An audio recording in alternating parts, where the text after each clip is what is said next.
this is Miss Mitchell. I'm back tonight to read you another bedtime story.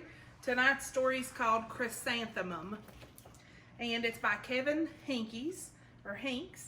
And this is a story that I think you will enjoy. It's about this little mouse, and her name is Chrysanthemum.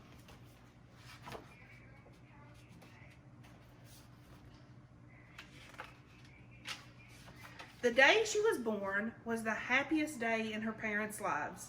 "She's perfect," said her mother. "Absolutely," said her father. And she was. She was absolutely perfect.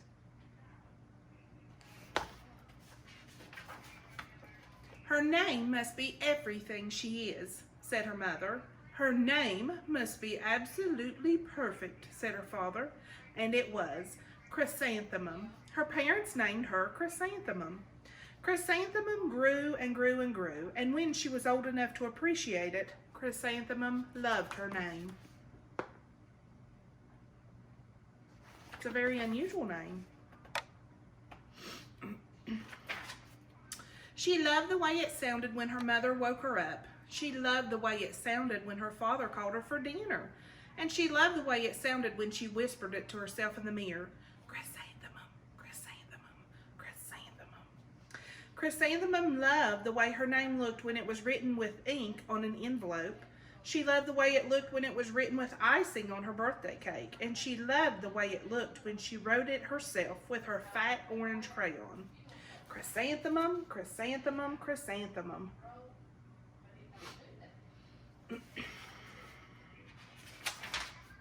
Chrysanthemum thought her name was absolutely perfect, and then she started school. On the first day of school, Chrysanthemum wore her sunniest dress and her brightest smile. She ran all the way to school. "Hooray!" she said, "school!" But when Mrs. Cloud took roll, everyone giggled upon hearing Chrysanthemum's name.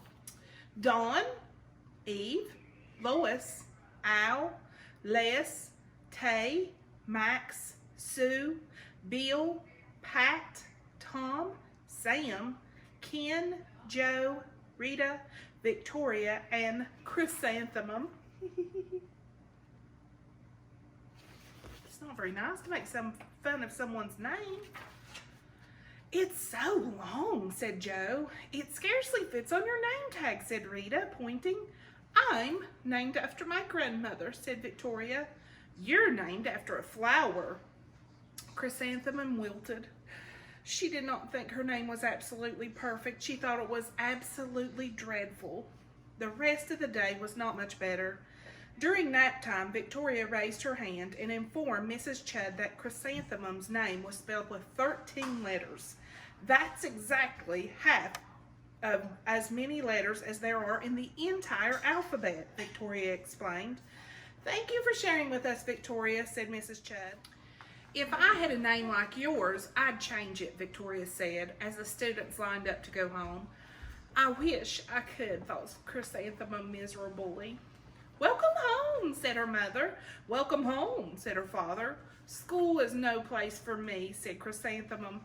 "My name is too long. It scarcely fits on my name tag, and I'm named after a flower."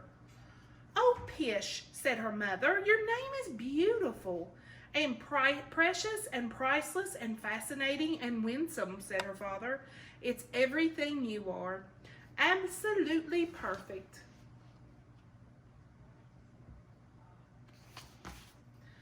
Just what your parents think of you. Absolutely perfect. Chrysanthemum felt much better after her dinner, her favorite dinner, macaroni and cheese with ketchup, and an evening filled with hugs and kisses and parcheesi. That night, Chrysanthemum dreamed that her name was Jane. It was an extremely pleasant dream.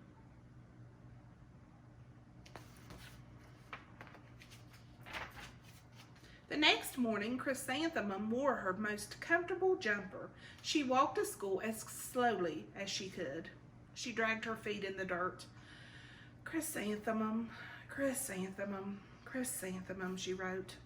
"She even looks like a flower," said Victoria. Chrysanthemum entered the playground. "Let's pick her," said Rita, pointing.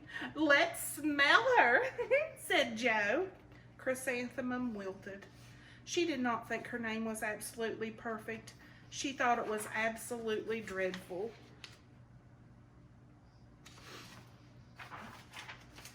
The rest of the day was not much better. During nap time, Victoria raised her hand and said, "A chrysanthemum is a flower. It lives in a garden with worms and other dirty things." "Thank you for sharing that with us, Victoria," said Mrs. Chudd. "Now put your head down." "I just cannot believe your name," Victoria said as one of the students lined up to go home. "Neither can I," Chrysanthemum said miserably.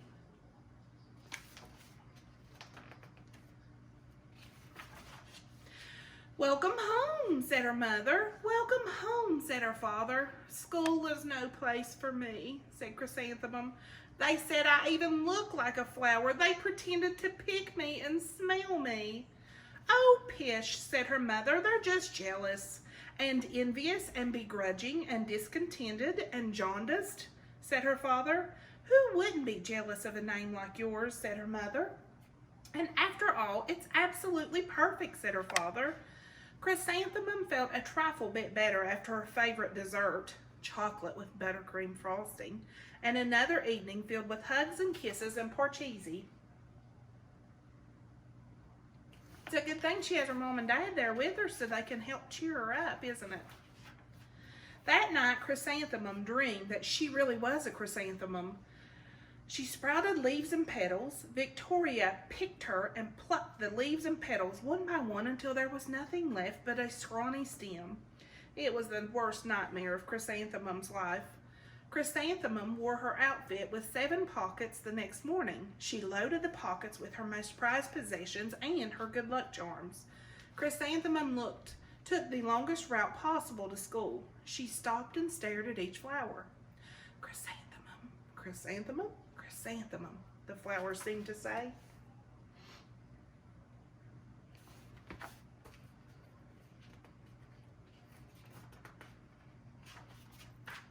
That morning, the students were introduced to Miss Twinkle, the music teacher. Her voice sounded like something out of a dream, and as was everything else about her. The students were speechless. They thought Miss Twinkle was an indescribable wonder. They went out of their way to make a nice impression. Mrs. Twinkle led the students in scales. Then she assigned roles for the class musicale. Victoria was chosen as the dainty fairy queen. Rita was chosen as the spiffy butterfly princess. Jo was chosen as the all-important pixie messenger. And Chrysanthemum was chosen as a daisy.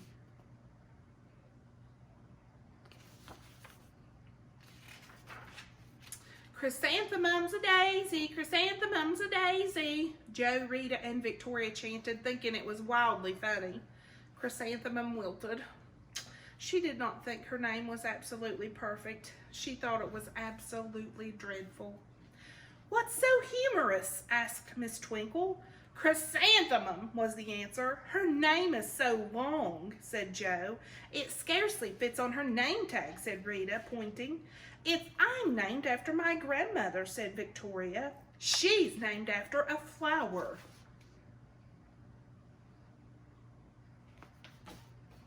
"I'm also named after my grandmother. My middle name is Irene," which is different, just like Chrysanthemum's.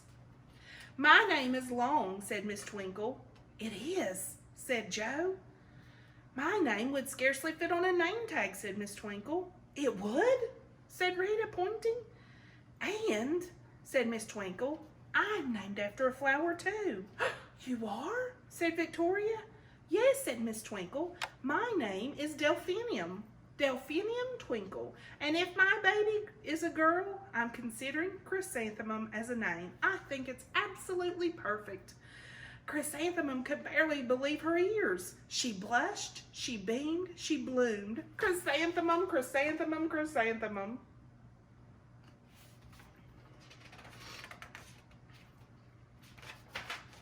Jo, Rita, and Victoria looked at Chrysanthemum longingly. "Call me Marigold," said Jo. "I'm Carnation," said Rita, pointing.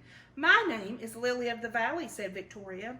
Chrysanthemum did not think her name was absolutely perfect. She knew it.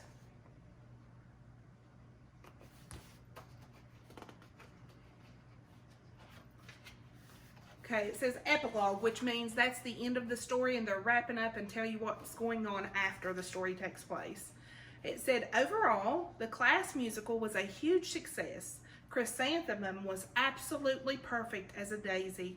Victoria only made one mistake. She completely forgot her lines as the dainty fairy queen. Chrysanthemum thought it was wildly funny, and she giggled throughout the entire Dance of the Flowers. Eventually, Mrs. Twinkle gave birth to a healthy baby girl. And of course, you know what she named her? Chrysanthemum. So, I hope you guys enjoyed this book about this little mouse who was really sad because people made fun of her because of her name. But you know what? Just the way you are is perfect. Just